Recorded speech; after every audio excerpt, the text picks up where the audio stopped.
Hello, everyone, and welcome to Hope. My name is Tammy Lynn Connors, and this is my YouTube channel and podcast, Helping Other People Evolve. I am super excited today to have Carlos on here with me. How are you tonight? I'm doing great. Thanks for asking. Great. So I'm super excited. I always tell people how I meet people, and I actually met Carlos. It's been, I don't know, probably 4 or 5 years ago. We met through our friend Jason. So been following him on social media, and then the other day you made a post about maybe being on podcast or something. Yeah. And Jason was like, you should be on Tammy's podcast. And I was like, that's a great idea. So I'm super excited. You're in Rhode Island, you said, correct? Yeah. I'm in Rhode Island, and ironically, Rhode Island on its flag has hope on there. So, Oh, it does? yeah, Well, think of that. look See? at that. So for those that don't know what Hope is and what my mission is, it's just to help people that feel like they're struggling alone. I feel like so many people in this world, and especially since, 2020, we've all been through a lot. And a lot of people are at home and they're sitting on their couch or they're laying in their bed and they just feel like they cannot get up and go through their day because of the struggles they go through. So what I do is I interview people that have been through struggles, but fortunately have gotten to strengths. It's not every day easy. We never say that, but we like to give you some tools to help you to get through these struggles. And you might hear Carlos' story today and be like, shit, my struggles are nothing compared to what his were, because that's what happens. We take our problems, we throw them in a pile, we go grab ours real quick, right back, because there's so much out there. But it's so great to know that we don't have to be alone. And even if you feel like maybe you can't get through that struggle, and maybe you're sitting at home and somebody's saying something to you and you're like, man, nobody else gets treated like this. That's not true. You're not alone.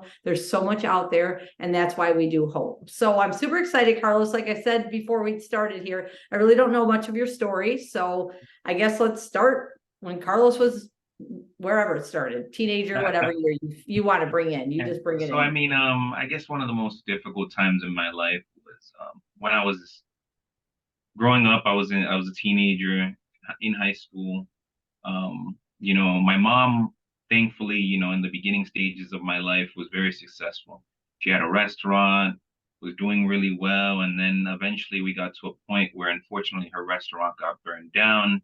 Mm. Uh, she went ahead and had a situation where she did have insurance, of course, and was gonna have the place fixed. But the contractor, took advantage of her. Her lawyer took advantage of her as a woman, and long story short, she, you know, got the short end of the stick. The contractor walked away with the money. She paid him Mm. in advance, and the restaurant never got fixed, and she ended up losing it. Um, Oh. so this was a very difficult for stage in my life. Um, you know, and it may sound like somebody who is privileged or comes from things, a family of money, but at that time in my life, I didn't really understand particular things and how things worked. And Mm-hmm. my mom losing everything, it became almost like a ripple effect that started, like leading into other things. Things weren't great at home. Next thing you know, like, it's around that age where, my brother and sister had gotten their first car, and Yeah. my mom was fortunate enough to be able to buy them their first car. I unfortunately was not in that line of uh, fortune, I guess you could say. And, I had to work for my first car. I ended up getting a job at 16 and 10 months. My first job was at Best Buy. And when I got my first car and I paid that $2,000, I think it was that I paid for it, it felt good. Good.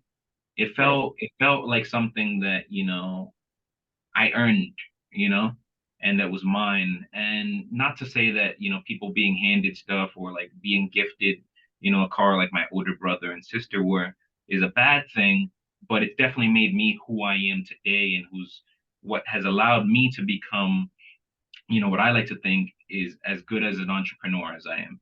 Mm-hmm. Because as great as my brother and sister are, they're not here in the trenches, every day, Right. figuring out how things work and running their own business. So it was something that for me, was very difficult. After that, um, my mom, she really did try to, keep things together. And, I was in school, um, and working, and whenever I could, I try to help her out. Um, so, she didn't completely lose everything shortly after that. But she did start, it became like a ripple effect. And, one of the some of the bizarre things just happened. Like you would think it was like stuff out of a movie. Mm. Um, like she went ahead and she had another location that she rented out in the meantime, and she had some of her equipment that she was able to salvage from the restaurant, and she put it in there, and she started up another little spot.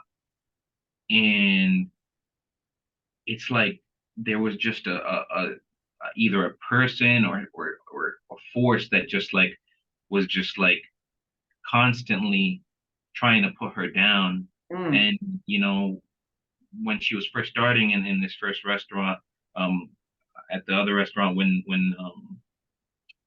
that she started after the first one burned down, Hmm. um, there was like a situation where um, we had gone in, we were putting stuff in, and like we hadn't even opened. And I kid you not, like like those things from like the movies, the Molotov cocktails, like Yeah. the somebody threw one of those things through a window and they set the place on fire Oh again. no. So like this made me think like, okay, maybe the first fire wasn't an accident. Like this Hmm. just makes you like super paranoid, Sure. and I was afraid somebody was trying to kill my mom, like at Mm. this point.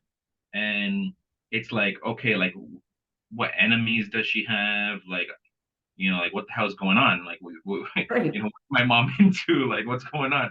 Um, and thankfully, like the fire that caught was there wasn't as bad because the building was made of like brick. So it wasn't like, it only just got through the window and it caused a little fire.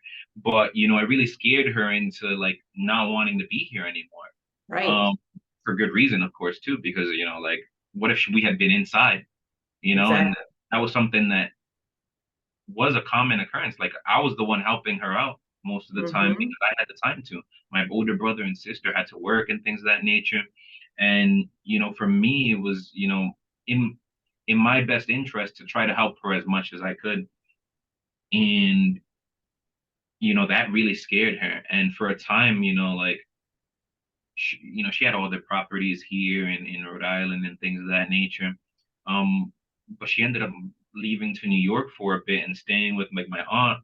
And, just because like she felt like either somebody or something was like really trying to come after her here in Rhode Right. Island. And she had, at least from what she told me, she didn't know who it was. We couldn't Hmm. figure out who it was, and she didn't think it would be the contractor or something like that because, like he already left with her money. So, Right. um, Jeez. and when she was in New York, things just ended up getting, more difficult for me at that time. I was almost just getting into college. I was trying to figure out, like how I was even gonna get into college. Me being first generation in this country, I was the first one to go through college the way that I went through. My sister attended college as well, but she went to a community college, and I was going to like URI, which is a university. I had to take my SATs. I had to do this, that, and the third, apply, and it was a process, and it wasn't something that I don't think I would have gotten through unless I had the right people in my life and the right resources to kind of walk me through them. So I ended up getting into this program called College Visions, and that was a blessing. I'm actually a member of the board now, just Oh, because it meant so much to me, to help kids like me that are first generation college students and don't know how they're gonna even get to college, you know. right. So it's something that is near and dear to my heart. And when I was going through that process, they helped me with the application process. They helped me, write my first college essay. When I was on campus, they even sent me like snacks and things of that nature during like exam season and stuff like that. So it was a very great like support system that I wish everybody could really grasp on or hold on to, especially when they're going through things. Having somebody that can help you get through situations is probably one of the most powerful things in the world, because, what I like to say is, you don't have to do it alone. Right. And Right. even if they don't understand what you're going through, just having somebody there to talk to is something that's important.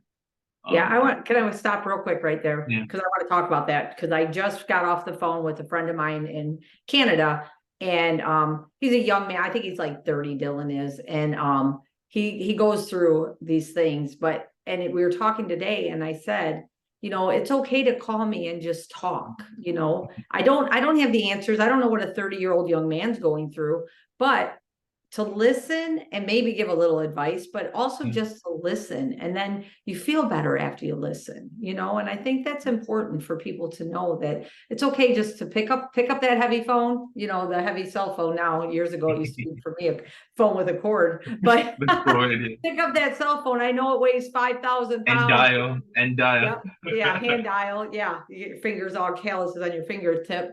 But, just pick it up and call somebody and just talk to them, because just like this here, Carlos, it's just letting somebody know that they're not alone. Your struggle's not alone. And like you said, you might not relate to their exact struggle, but sometimes you can be like, well, this is what I went through and this is how I got through it. And they're like, oh shit, mine's nothing. Here I go again with, I'm sorry, I've cussed twice now. I don't usually do that. But they're like, man, what I'm going through isn't anything to what you've gone through, and so it's just to show them that we can get through those struggles. And I love that you're on the board with them too. I think that's awesome because you knew how much they helped you, so how much that meant to you to help them. I want to ask you another question. Where are you from? What nationality are you? So my mother's from the Dominican Republic, Okay. and so is my father. So Okay. I'm second generation American Dominican. Okay. I was just, you had mentioned that and I was like, I never asked him that. So, Question. okay. Now we can continue with, the board helping you and all that. Yeah, so they were able to, the College Visions was able to help me with the application process, thankfully, while my mother was away. Um, it was something that, we had to show like um she wasn't around to like sign a lot of things, so I had to like, figure out ways to get those things resolved. And they really made it something that was more feasible for me, especially during those times. And it ended up getting to a point where she would come back. But like, our relationship started to kind of distance itself, mainly because she was away. And I didn't form any type of resentment or anything like that towards her. But I understood that, like, because she had to be away, that she was trying to do things, um, to support us, Right. the family. So she was working over there. She was trying to do what she could to, keep the house and, Mm. and make sure that, we had a place to sleep. And um, unfortunately, it even got to the point where like some of the other properties that she ended up losing those too. Um, so she had like some multifamily houses and things of that nature, and things that she had invested in, throughout throughout her time. But like I always remember her, you know, being joyous when we were, for example, having like Thanksgiving dinner or Christmas or something like that, and we'd have all these people all over the house. And it was hurtful for me, but I feel like for her as well, Mhm. when like these people wouldn't be around anymore. Mhm. And it's almost like all these people were around when she was doing well, but now that she was like Mm. doing poorly, like it's like nobody gives a damn, Mm. and it's like, where are all these friends that she had, you know? Yes. Yeah. And it was tough, it taught me a lot of lessons about, like life and, you know, how to react to people and not to pay contractors, before they finish the work, you know, Right. um, and just a lot of things that, could um could end up hurting you in the future, or or along the path that you're going through. Now I'm grateful to say that my mom is in a better position, that I've grown up to be a person who, was able to retire her, and send, she ended up going to Dominican Republic, But like one of the things that even now, and I'm grateful that, I was able to resolve this last time that I went to the Dominican Republic. Um, but she was living in Dominican Republic for a while, Hmm. and she, she hadn't been there since she was a kid. Okay. So she didn't have many friends there. And she almost got into like, a depressive um episode, like where she wasn't going out, she wasn't talking to anybody. And this hurt me, like I'm somebody who's very empathetic, and who, like, when I see that, people are hurting, it really, Hmm. like, it causes me pain. And Hmm. I could tell, like, when I was talking on the phone with her, that she just wasn't happy.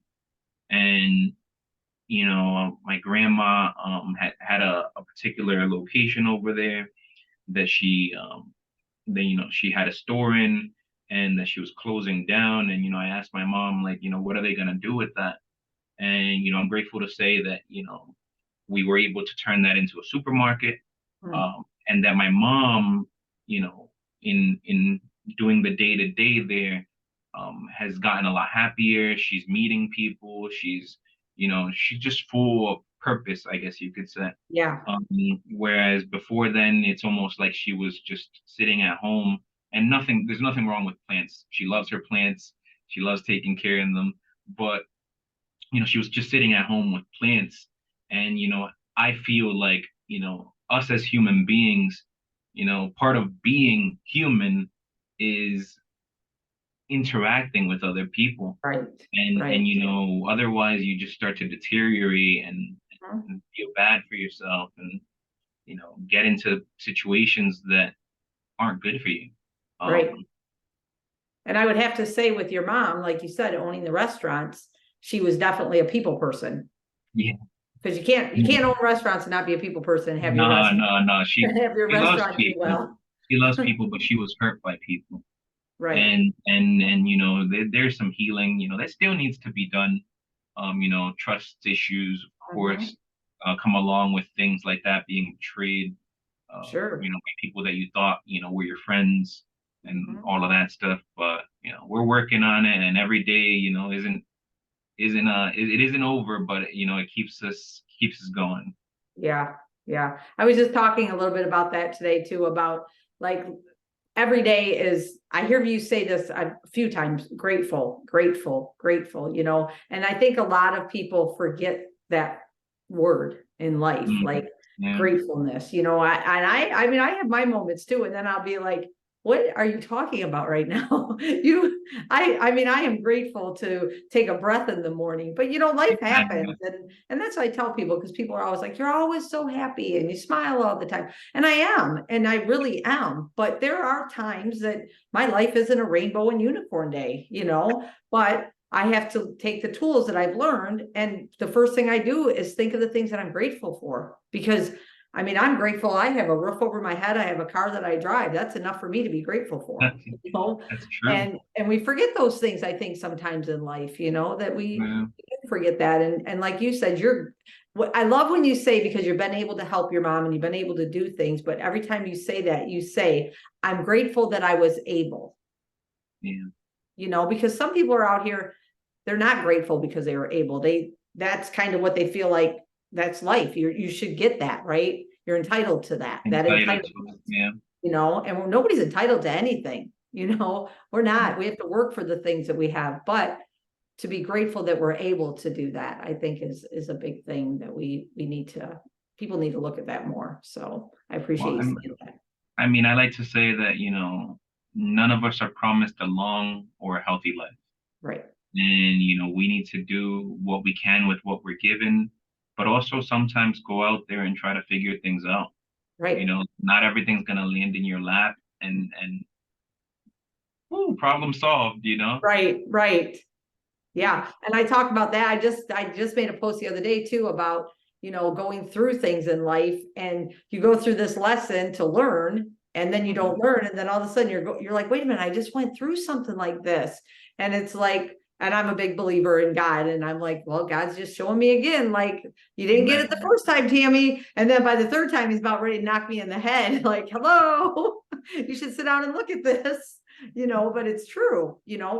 we get lessons. I mean, nobody told us life was going to be easy. It's never been promised that way, and it's just, we're going to get through the struggles. It's just, how are you going to get through them? Are you going to lay down and be like, poor me? Or are you going to stand up and be like, what do I have to do to fix this problem that I have? What can I do? Can I call someone to help me out that's been through something like this? I mean, nowadays there's so much on YouTube and Google that you can self-help yourself. There's a lot out there of free stuff, but I just remind people that life's not easy. It's not, but we can get through it. So, yeah. Well, I mean, that's like, self-education is huge, and it's a way that, I was able to, like, start the things that I've been doing now, and, all of that's good things. But, one of the things that I found that a lot of us as human beings do is, I like to call it shelf education, where we'll go ahead, and we'll learn these things, but we'll kind of just put them away, on a shelf and let it catch dust, and it's like, you took a course on this, or you learned about, what you should do when you get angry, whether it's people that, have gone through, like, rehab or whatever it might be. Sometimes people forget the things that they've learned. And we have to kind of sometimes dust those books off and be like, hey, wait, hold on, I've learned this lesson before. Like you mentioned, like, why am I going through this again if I already know what I need to do to, get past this? So yeah, I like what you said about that, because it's so true. Like, for a while there, I was just feeding myself with all this knowledge, but I wasn't doing anything. I was like, I could listen to everything all day long, but if I'm not doing anything, what good is that doing me? No, yeah, the execution, what's important. And that happens a lot. So now, instead of doing it all day long, in the morning when I get up, like I said, I always do a gratitude, and I say a prayer, and I always listen to some type of motivation, something positive in the morning, whether it's I'm listening to, I don't know, Eric Thomas. Sometimes I get David Goggins in my life. Sometimes TD Jakes in my life. Sometimes I need a soft and cuddly person in my life. It just depends. But I have all those resources that I use in the morning. It doesn't matter. I'm going to listen to something in the morning to remind me, Yeah, to motivate you. Motivated, and box of tools, like you mentioned. Exactly. The box of tools. And you said that too. We get these things to use, but we put them up here on the shelf, like you said. Yeah. Instead of keeping them next to us in our toolbox. Ready to go on that tool belt. Right. Ready to go. Ready to go. And you'd be like, oh, well, when this happened to me before, I was able to, yes, I do like this. Yeah. So I love that. I love that a lot.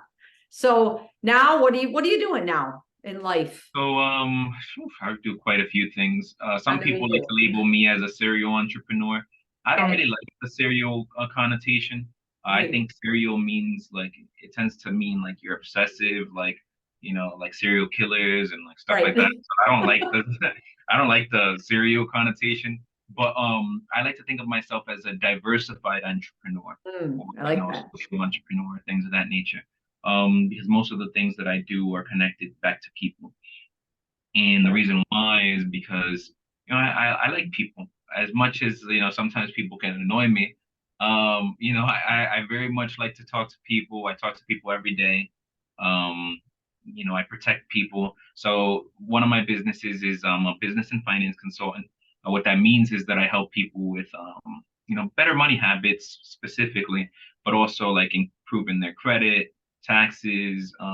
If it comes down to it and they want to start a business, I show them how they can, transform their personal and finances into the business side, and how they can, set up the business, whether they should do a sole prop, LLC, things of that nature. And if they want to kind of experience that transition from employee mindset, I guess you could say, to more of an entrepreneur mindset. So I actually wrote a book on the subject, which is called Learn, Drop the L, and Earn. And that's kind of encompasses most of the things that I do, as well as it is a guide for people, self-help book kind of thing, where it helps them kind of develop that entrepreneurial mindset. Awesome. Aside from that, I own a security company here in Rhode Island and in Massachusetts. That's called Nightlife Security with a K. Mhm. That started because I saw a problem with the security world. Actually lost a friend to the nightlife, unfortunately. He was stabbed in a club, and it really just made me think that there was issues with like how security does things, at least here in Rhode Island and probably around the world. Um, and that then led to other things. The supermarket is another thing that I have in the Dominican Republic with my mother. She's running that now while I'm away. And more recently, I'm going to be starting a tequila brand. Oh, Um, awesome. so yeah, so that tequila brand's called Privilege. And the idea behind that essentially is going to be um, that the bottles are designed by local artists. Providence is um is considered the creative capital. So there's a Okay. lot of artists here, RISD's here, and like there's a lot of talent. But unfortunately, a lot of these artists don't get to generate any revenue off things that they create. Right. So the idea that I have behind that is that essentially the artist will be able to, create a particular bottle that I would have a limited edition of Oh, for a year, and then that artist would generate revenue from that particular bottle. wow. And it would be attached to an NFT so that it would create almost like a royalty for this artist. Mm. Yeah. So essentially, what will happen is the NFT will be like a digital deed for the art, for the bottle that's being sold. And if it's sold today for $50, the artist would say, let's use easy numbers, 10%. So they get $5. Mhm. Um, a year from now, if that bottle is sold as art, it doesn't have to have anything inside of it for Right. $100, then that artist would still get a piece of that pie, basically, and Okay. they would get $10 on the second sale. And if Mm. God forbid that artist were ever to die, um, their family would still see money from that legacy item, is essentially what I'm thinking it would be called.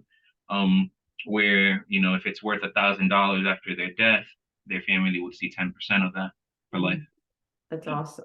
That's awesome. That's going to be great. I like that. I think it's gonna be a game changer. Mm. There's nothing like it as of right now, at least Mhm. at the time of this recording. But it's something that isn't gonna be easy, but I think it's definitely gonna be worth it.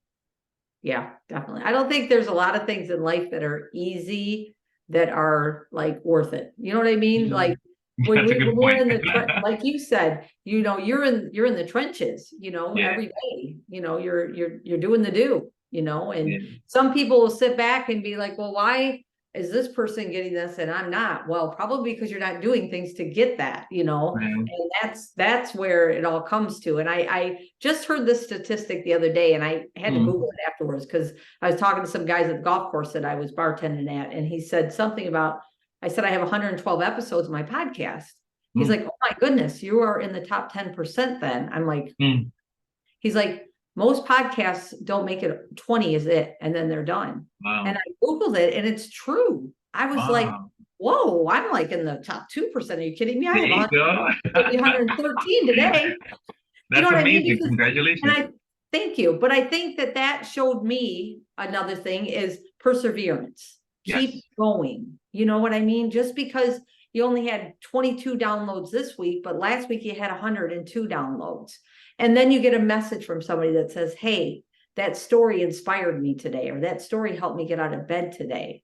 Yeah. Or the person that shares their story says, thank you, I've never shared my story before. Yeah. So it's all those things that intertwine. And I was just like, when I heard that, I was like, man, that's pretty incredible to me to know that people quit that quick because they don't see the instant results that they want.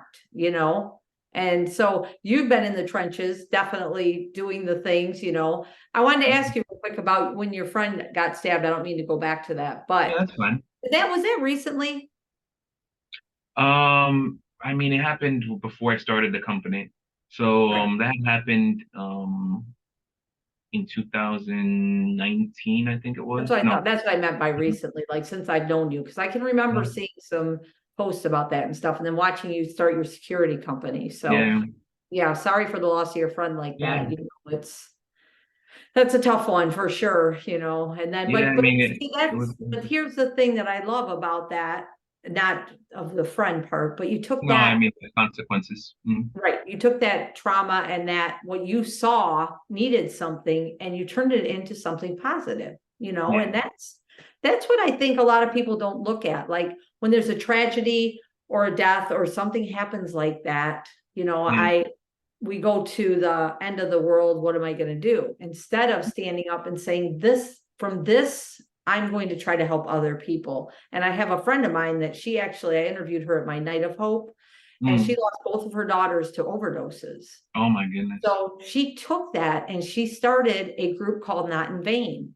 And, she Mm. started it for moms that have lost children to addiction. And Yeah, she started a small little group here in Toledo, just small. And unfortunately, it keeps getting bigger and bigger and bigger. But now yeah. she's across the whole country and even Wow, overseas, this nonprofit is. And wow. so she took the death of her two daughters and said, I'm not going to let this just kill me. She's raising her grandkids now, And but now it I'm has going to turn it so around much to help reach. somebody else, and Yeah. that's what we need to do with our tragedies. We make it through it, then we got to figure out the best way. And I mean the name is very suiting. I mean, not in vain. Yeah, They didn't die in vain.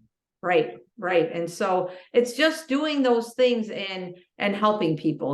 I Yeah. know we live in a world that's a little, I'll just say messed up right now. I'll just say that. But instead of being against each other, just we can all get together and we can be kind to one another and help each Yes. other by taking a Exactly. tragedy or something and or something that we know knowledge wise and sharing it. And I see you do that, your passion for all the things that you do is really incredible to watch. I love Thank seeing you. I it. appreciate that. I'm following you on TikTok now. I don't know if I'm following you or I see you, but I'm pretty sure I'm following you. But, and that's the thing. And I'm going to, of course, put your book in the comments and things like that for people to, look at. And this is why we do this, to help people to know that you can get through the things. So is there anything that you want to, and you're going to the Dominican Republic in November, you said, In right? November, yeah, yeah. So I'll be And how there. long will you be there for? So I'm a bit of a snowbird now. Oh, Grateful to say. nice. Uh, Good for so you. so I'll be there till about June or July. Oh, good for you. Yeah. Yeah. That's So that's good because I'm here in Toledo right now and I was in Arizona in 21 and now last year was hard and this year already it's getting gloomy and I'm like, oh my gosh, here it goes. And then I got to talk myself out of being like sad because it's cloudy out, but it'll all be good. I mean, So trust me, I'm an advocate. I love sweater weather. I love sweater you weather. do? I do. I love sweater weather, but I don't love snow. So you Right. like that moment when it starts to get too cold and you can't just wear a sweater. You got to throw a sweater on and a Right. jacket. No, not for Yeah. me. I don't think Yeah. people were created for to live in cold places. Right. Uh, it's just the only reason why we do is because some genius created clothing and Right. another one found fire. So, um, That's it. That's the reasons. yeah, so I have to agree with that. other than that, I think, we were meant to be in nice, warm places and have a good time and enjoy that beautiful sun The sun. and Yeah. and just flourish. Yes, I agree. I agree with you 100% on all that. And I love the well, I've been to Punta Cana 3 times Oh, and yes. I've always loved it down there. So it's a Yeah. beautiful place. So Punta Cana is is there any amazing. last little tidbits or advice you'd like to give anybody before we wrap this up? I mean, I just like to let people know, that you only fail if you die or you quit. Mm, mm, Yeah. So it's true. I tell keep these going. people, go ahead. Sorry. No, I just mean like they just got to keep going. Like, it's Yeah, something that's that, it. if you die, obviously you can't keep going. Right. If you quit, you know, Yeah. there's other things that you can do. And if you continue to try and persevere, then you can get through most things. Yes, for sure. I just read probably about a year ago how 409 got its name. Do you know how it got its name? No. because they had 408 attempts, and the 409th attempt was why they named it that. Yeah. Oh, that's Yeah. insane. But I mean, it makes sense. Right. Right. So, and people need to like look at those kind of things, like Yeah. those, you look at Michael Jordan and Yeah. his eighth grade, he couldn't even make the basketball team, Hmm. like these things that people go through, but they keep going and going and going until they get to their passion and what they want. It's all about what you're going to do with your life at the end of the day. And some people just, they see the overnight success, but they don't see what happens sometimes before then either. Like that person was probably setting up for that. Yeah, they might have sold $1 million in product or and be a trillionaire now, like Jeff Bezos, but he started off, you know, like selling books out of his garage. Right. You know? Right. So And that's where I get like, I was just talking to my trainer today at the gym or yesterday about Sylvester Stallone. He didn't know that oh yeah, he didn't know that he was homeless and he didn't know that he wrote Rocky. And yeah. I was like, and that because people don't see that part because they don't talk Hmm. about that enough. And I think that needs to be shared more. I said to somebody the other day about Steve Harvey. I mean, he was homeless for how Yeah. many years and lived in his car, And now look at him. now look at him, right? Because he kept going. And when you talked about the overnight success and what people see and the joy and the happiness and all of that on social media, you guys, it's social media. That's what Yeah. I like people to That, know. Like, I know that you didn't wake up one day and here you were an entrepreneur and you got this business and you got your financial business and you're helping people with their credit. And then all yeah. of a sudden you got the security business and it just all fell on your lap. No, No, it takes work. doesn't work that way. That's why I have a love-hate relationship with social media. Like I love it because I love to express who I am. I love to share hope with people and let people know, be yourself. But at Yeah. the same time, you see somebody over there that's, nobody, it's glamorized too much. We'll just say Yeah. that. And then people Yeah. get in a comparison stage. It's like a trophy. It's like a trophy shelf. A Right. lot of people put all of their wins on there, but they don't put any of their losses. Right. Yeah, that's so true. And the struggles that they went through to get there. And I think people need to know that more. They Yeah. need to know It's a that story and it means a lot and it helps people get through their own struggles. and that's true. And so I don't know if you saw back in April, I competed in a bikini 50 and older bodybuilding competition. There you go. I think I saw some pictures, but I Yeah. wasn't sure what was going on. Yeah. But I didn't place. Okay. I didn't place. So No, now okay. I'm competing this Saturday. I almost said I'm supposed to compete this Saturday. I'm All right. competing this Saturday, and I've almost 3 times talked myself out of it because I don't Oh, feel like I'm in the shape that I should be yet. But if I don't go do it, I'm not trying, yeah. and I might not place again, but I know how hard I worked. And Yeah. to give that up because I'm like, oh, my belly's a little too puffy. I'm like, no, I'm just going to go ahead and do it again. But I could have stopped and just said, forget it, I'm done. But Yeah. I'm going to keep going until I place, Yeah. period. So the losses will be told, but I'm going to keep going till I place, whether it's Hey, 50 or 60 years old, who knows? Because 60 is hey, around the corner a couple of I'm years. not gonna stop you, and the only person that can stop you is you. So, Exactly. That's it. I love that saying too. but The only I'll be here to stop support you you is you. throughout the entire way. So make sure you keep posting about it. I'm gonna keep liking and commenting. Okay, thanks. I appreciate that. So, well, I really appreciate you taking time out today and getting on here with me and sharing your story. I'm sure it'll inspire somebody out there that listens, Yeah. and that's what this is all about, you guys. Just Yeah. knowing that there's hope, knowing that no matter what you go through, you can get through it. I mean, even your mom's story is a story of hope, right? Yeah, I it mean, like is. you said, she moved, she tried to live there because she was afraid, which I don't Yeah. blame her, but Yeah. making sure that her kids were still taken care of. And then, like you said, then she moved down there and got through the depression and now she's working. It's just all those struggles that we go through, but Yeah. we can get to a strength no matter what. And so that's what this is about. And hopefully today you listen to this episode and it's the day that you take a deep breath and go, I can open my front door and walk outside today. Everything's going to be okay. It's going to be okay, and I think that we need to know that more. I've had a couple people in the last few weeks call me and they're on the verge of ending their life. And I'm like, oh, no, no, no, no, no, no. This is just a storm you're going through right now. It will be okay. And after the conversations, like we talked to, have somebody to talk to, now they're in a better place because now they're thinking more clearly and realizing, yeah, that was a storm I was going through, and we all go through those. So I hope that our episode today with Carlos talking and knowing that you have some tools in your toolbox that you can use, and free social media, free YouTube, so much self-help out there. Don't be doing all the things, reading all the books, listen to all the audiobooks, and then put them up on that shelf, like he said. Use the tools that you have, make it a tool belt, put it as an armor on you, whatever you got to do. So, yeah. So, well, I appreciate you getting on here, Carlos, and everybody. I hope that you have a fantastic day, night, whatever time it is that you're listening to this, and we will have more episodes soon. And I'll put the links to Carlos' books and his channels on here too, his social media. Thank you so much. Appreciate you. Thanks.